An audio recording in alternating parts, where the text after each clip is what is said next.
Apa hukumnya melakukan sholat nisfu Sya'ban dan membaca surah Yasin 3 kali di malam nisfu Sya'ban? Tidak ada yang namanya sholat nisfu Sya'ban ya, dengan niat sholat nisfu Sya'ban, itu tidak ada ya. Bahkan di dalam mazhab Syafi'i sendiri disebutkan hukum sholat nisfu Sya'ban itu bid'ah yang keji ya, bid'ah yang keji. Di dalam I'anatul Talibin disebutkan, amma sholatul ma'rufatu lailatar raghaibi wa nisfi Sya'bana wa yauma asyura'a fa bid'atun qabihatun wa ahadithuha mawdu'atun. Adapun melakukan salat yang terkenal di malam Raghaib dan di malam nisfu Sya'ban atau di malam Asyura, itu hukumnya bid'ah yang keji. Kenapa bid'ah yang keji? Wa ahaditsuha mawdu'atun, sebab hadis-hadisnya palsu ya. Jadi yang pertama, melakukan salat nisfu Sya'ban itu di dalam mazhab Syafi'i sendiri disebutkan bid'ah yang keji ya. Tidak ada yang namanya salat dengan niat salat nisfu Sya'ban, tidak ada. Ya kalau orang mau melaksanakan salat qiyamul lail, mengisi malam tersebut dengan salat, ya silakan saja ya. Bukankah di dalam hadis diterangkan, yanzilu rabbuna tabaraka wa ta'ala kulla lailatin ila sama'i dunya hina yabqa sulusul lail akhir. Sesungguhnya Rabb kita Allah Subhanahu wa taala turun ke langit dunia setiap malam di sepertiga akhir malam. Bagi siapa yang ingin meminta, maka aku akan kabulkan. Bagi siapa yang memohon ampunan, maka aku akan ampuni, dan seterusnya. Jadi menghidupkan malam nisfu Sya'ban dengan sholat tahajud, qiyamul lail, itu silahkan. Tetapi jika dengan niat melakukan sholat nisfu Sya'ban, itu tidak ada ya. Dengan sholat 100 rakaat, itu tidak ada ya. Para ulama mengatakan bid'ah. Dan perlu kaum muslimin ketahui hadis yang menyebutkan idza kanat lailatun nasfi min Sya'ban faqumu lailaha wasumu naharaha. Apabila datang malam nisfu Sya'ban, hidupkan malamnya, yakni dengan salat, dan puasa siangnya. Itu hadisnya palsu ya. Itu hadis diriwayatkan oleh Imam Ibnu Majah. Kenapa palsu? Sebab ada seorang perawi di dalam hadis tersebut yang bernama Ibnu Abi Sabroh. Ibnu Abi Sabroh itu dijelaskan oleh para ulama tukang memalsukan hadis ya. Tukang memalsukan hadis.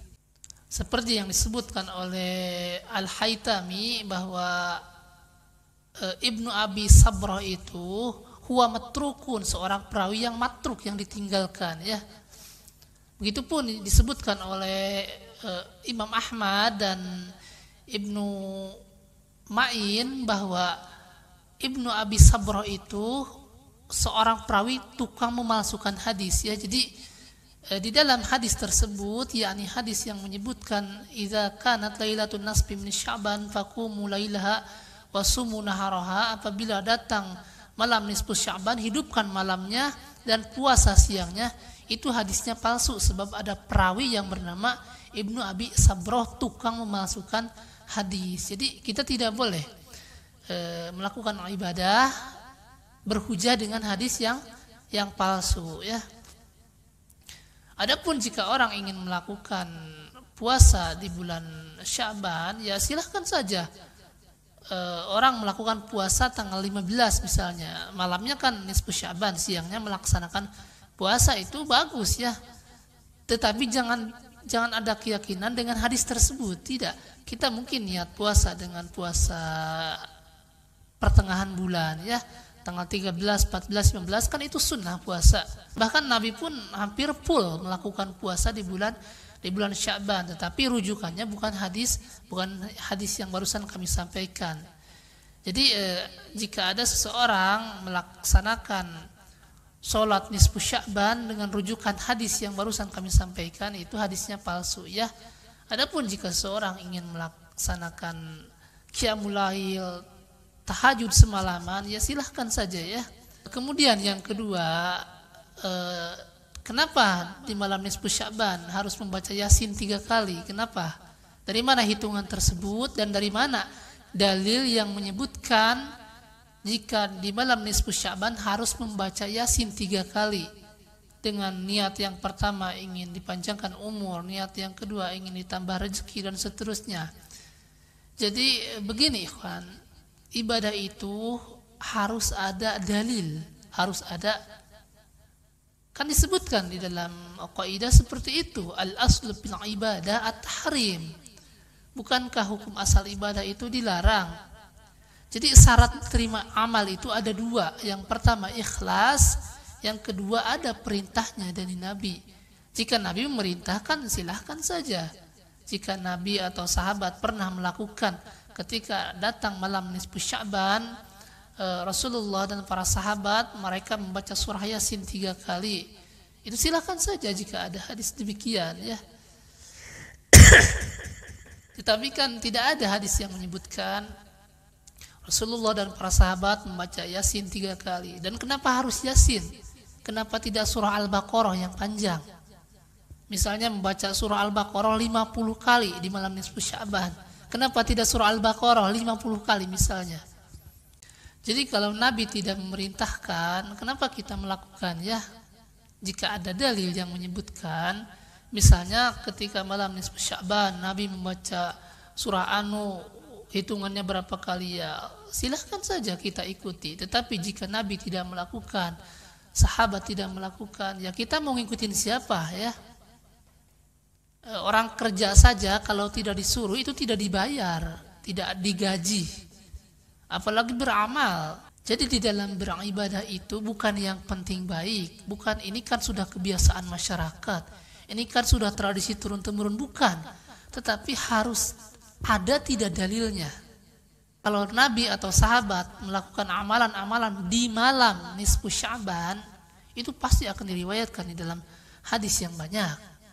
Tetapi kan tidak ada hadis yang menyebutkan bahwa di malam nisfu Sya'ban Nabi membaca anu sekian kali, mengamalkan anu sekian, tidak ada ya. Jadi kita cukup melakukan ibadah yang diajarkan oleh Nabi saja. Ini kan lebih aman, lebih aman. Kalau agama tidak dibatasi dengan hujah, dengan dalil, maka agama ini akan menjadi termodifikasi terus akan ditambah-tambah. Nanti ada amalan anu terus akan berkembang bertambah. Nah, oleh sebab itu maka kita mengamalkan ibadah yang ada tuntunannya yang Nabi ajarkan ya, jangan menambah-nambah dan juga jangan mengurangi. Sunnah Nabi saja ini masih banyak yang belum kita kerjakan ya. Kenapa kita disibukkan dengan perkara-perkara yang Nabi tidak contohkan ya? Nah, mungkin seperti itu mengenai tanggapan kami mengenai acara di malam nisfu Sya'ban ya. Jadi orang mau mengikuti dengan apa yang kami sampaikan silahkan, alhamdulillah ya. Adapun jika tidak mau mengikuti ya kita jangan memaksa ya, kita jangan memaksa. Kita menyampaikan seperti ini berdasarkan hujah, berdasarkan ilmu yang kami sampaikan, berdasarkan hadis-hadis yang kami sampaikan. Orang mau mengikuti alhamdulillah, kalau tidak mau mengikuti juga ya jangan dipaksa ya kan ya. Jangan gara-gara masalah seperti ini jadi ribut ya, tidak seperti itu ya.